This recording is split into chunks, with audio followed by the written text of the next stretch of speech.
Grace? No way, you're alive? Oh, seriously didn't expect that. I figured the poverty finally got you. Navy? Yeah, it's me. Long time no talk, right? Honestly, I thought you just faded into obscurity or something. Didn't expect to see your name pop up in the group chat. Still makes me laugh. You were like the quietest mouse in the room back then. I didn't think you'd even remember me. Are you kidding? You were like a walking cautionary tale. No offense, but you looked like someone who had to beg for bus fare on a daily basis. Just being real here. Wow, okay, and how exactly did you get my number again? Oh right, the reunion group message. I saved everyone's numbers when it went out. You weren't hard to find. Your name still screams charity case after all. Classy as ever, huh? So hey, rumor has it you're actually coming to the reunion next month? That true? You skipped all 3 of the ones we've had so far since graduation. What made you crawl out from under your rock this time? I wasn't really planning to at first, but Bailey reached out. She's one of the organizers this time. We've stayed in touch since high school. She thought it might be good for me to show my face for once. Oh, Bailey, of course.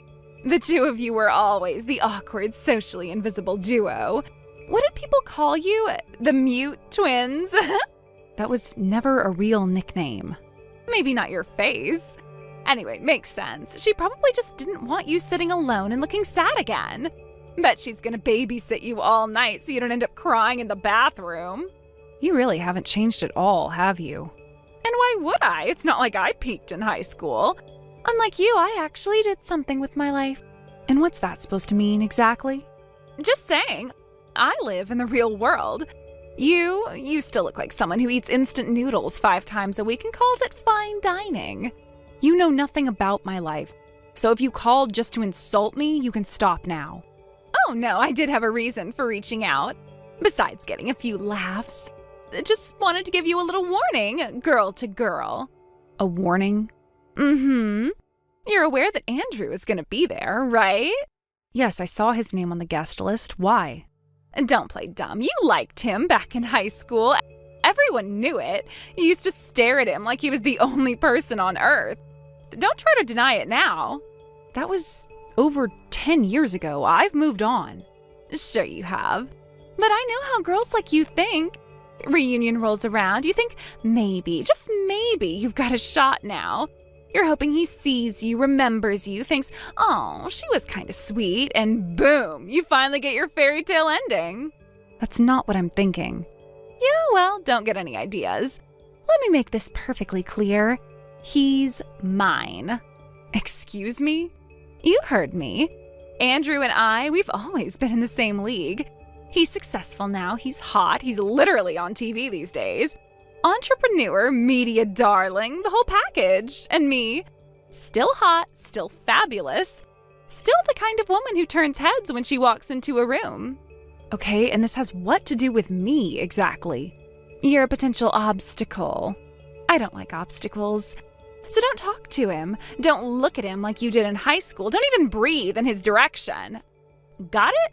You sound ridiculous. Besides, he's engaged. Excuse me?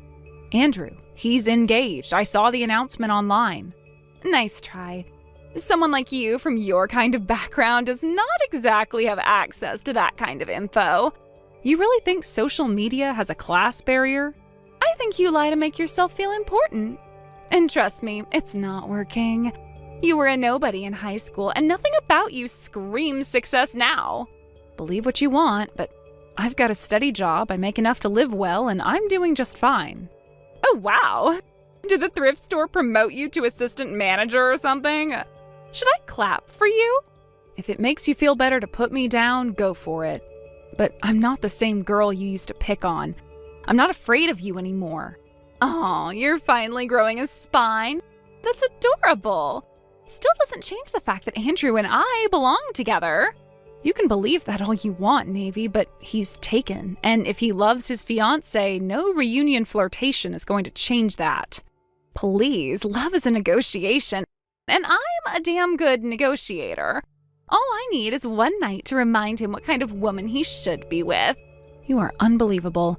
You've always thought you were entitled to whatever you wanted, but people grow up. Well, most of us anyway. Oh, please, spare me the TED Talk. I'm just warning you, stay away from him. Don't embarrass yourself or me. I'm not planning to compete for anything. But if he talks to me, I'm not going to run away either. You don't get to dictate who people speak to. Then you better be ready for consequences. I don't take betrayal lightly. We were never friends, Navy. You can't betray someone who never gave a damn about you. You really think you're clever now, huh? No, I just think I'm tired of pretending you ever mattered. Fine, be that way. But when you're standing alone at that reunion and everyone else is laughing without you, don't say I didn't warn you. Thanks for the heads up. I'll be sure to wear something nice for the occasion. I cannot wait to see you crash and burn. Later, loser. Bye, Navy.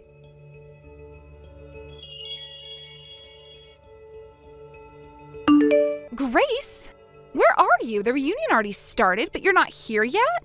Let me guess. You realized how out of place you'd look and canceled last minute, right? Yeah, I knew it. You do have some self-awareness after all. But hey, I'll give you credit for knowing when to back out. Navy? I'm actually on my way to the venue right now. Wait, seriously? You're just now getting there? Late? Oh, that's so embarrassing. Oh, I get it. You're probably trying to do the whole, look at me, I'm trying to stand out thing. It's cute, but honestly, it's not working. But you know what's really sad? Andrew still hasn't arrived. Here I am, the absolute catch, better than ever, looking drop-dead gorgeous at 20-something, and he's missing his chance to marry me. Unbelievable. There was a message in the group chat about him being late, though. Wait, what? Oh, you're right. Looks like he had a work emergency or something. Still, I'm kind of glad.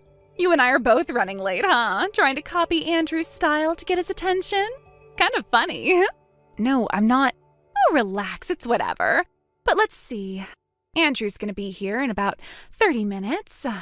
That's cool, I've still got time. Guess I'll just freshen up my makeup before he gets here. Gotta look flawless, right?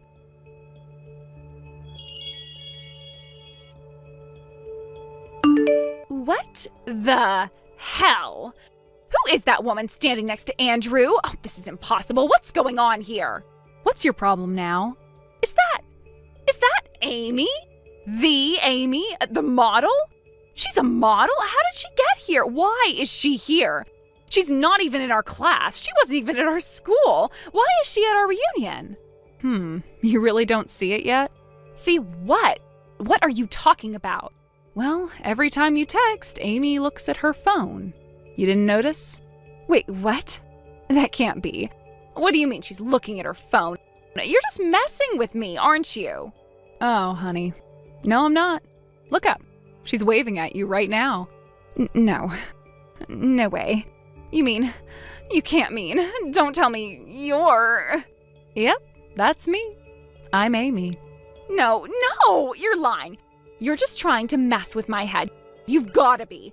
You've gotta be setting me up for some sick joke. I can't believe this.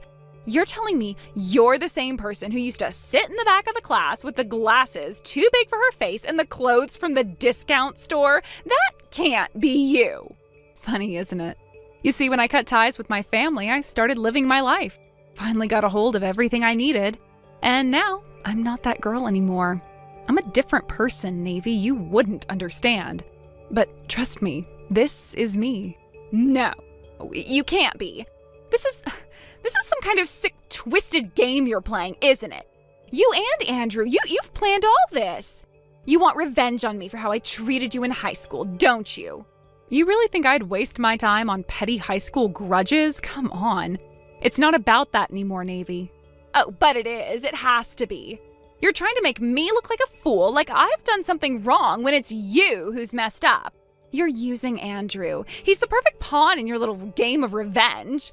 He wouldn't have married you if you weren't playing him. He wouldn't be here. He wouldn't be with you. But here we are. And Andrew isn't some pawn, Navy. You don't get to control this narrative. You're a liar. You're all lies. He's mine, Grace. He always should have been mine. He would have been mine if it weren't for you, you ugly little act back in school. You think this is the victory you wanted? If I'm being honest, I really don't care who you think he should be with. You think Andrew owes you something, don't you? But guess what? He doesn't. He never did. I don't believe this. This is insane. You're insane. What are you talking about? What are you trying to pull here? I know it's hard to hear. It's hard to accept that someone you thought you could control, someone you thought would be your prize, decided he wanted something better. You can't. I will make him see the truth. I will make him realize that you are just a liar, a manipulator, a fraud. He won't see you for who you really are. He already does, Navy. He already sees me. And that's why you're not a part of his life anymore. You think you've won? You think Andrew really wants you? He'll leave you once he sees the real you. He'll see through you. I'll make sure of it. Why don't you check Andrew's social media? You follow him, don't you? What does that matter? Of course I follow him. I need to know what's going on with him. I can't let you... Then you should take a good look at his most recent post. What's this? No. You can't be serious. It says, this morning, I married Amy. It's true. We got married today. We've been keeping it under wraps, but we decided today was the right time to share it. Andrew wanted to take the moment away from you. He wanted to show you that his life isn't about being caught up in your drama anymore. No, that's not possible. You are lying. Andrew would never. He wouldn't choose you. And yet, here we are. You're clinging to the past, but he's moved on. You're still stuck in the idea that he's yours, that you deserve him, but you don't. Not anymore. This isn't over. I'll make sure Andrew sees the truth. He'll understand. He'll come back. You really don't get it. Let me make it clear for you. You've crossed a line. Andrew's been telling me everything about how you've been stalking him, how you show up at his office, how you send him 50 messages a day, how you've been showing up at his house uninvited. You're a stalker, Navy. No! I didn't mean it like that. I was just trying to get his attention. I just wanted to be with him. That's not love, Navy. That's obsession. You've made him uncomfortable. You've scared him.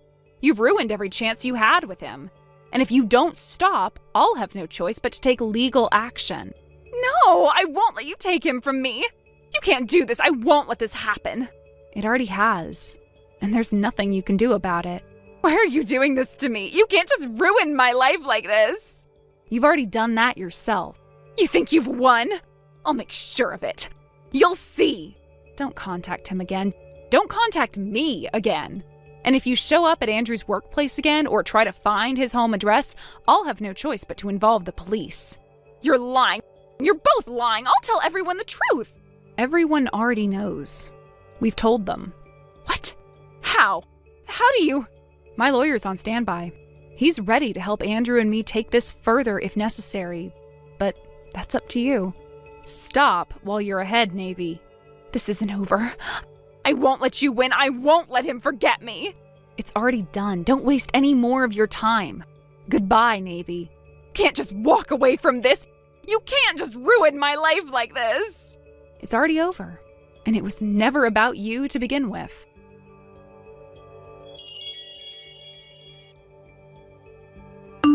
Not long after the incident began to unfold, Navy tried to quietly slip away from the venue. Maybe she thought no one would notice. Maybe she believed she could escape the consequences like she had so many times before. But this time, she wasn't so lucky. Andrew and a few of the other reunion organizers who had already been made aware of the situation acted quickly. Without drawing attention or causing a scene, they calmly positioned themselves near the exits, making sure Navy had nowhere to run. It wasn't dramatic or loud, just subtle, firm, and inevitable. She was cornered by the truth, and this time there was no easy way out. Before long, Navy's father arrived. Apparently someone had informed him ahead of time, and he'd rushed over as soon as he could. When he entered the room and saw his daughter, his expression didn't show shock or confusion. It was more like disappointment, a quiet, heavy kind of disappointment, like he had suspected this was coming all along. Andrew and the others handed Navy over to him without argument. No one needed to say anything. The look in her father's eyes said enough. He would be dealing with this personally. A few days later, both Andrew and I received a formal apology from her father. He was calm, composed, and deeply respectful. He explained that because of his position at work, he couldn't allow his daughter to end up with a criminal record. It would reflect poorly on him, his family, and everything he had built over the years. But he didn't make excuses. He didn't try to defend her actions or shift the blame. Instead, he promised us, earnestly, that Navy would never come near either of us again. He would make sure of it. And the way he said it, I believed him. A few months later, and word eventually reached me through a mutual acquaintance, Navy had gotten married. Apparently her new husband was one of her father's subordinates, a man chosen more for formality and convenience than love. The marriage had been arranged quickly, almost like it was part of her father's plan to redirect her life and salvage what he could of her future. But here's the part that struck me the most. Her new in-laws were just as strict and unyielding as her father, maybe even more so. They were a family of deep traditions, rigid expectations, and zero tolerance for misbehavior.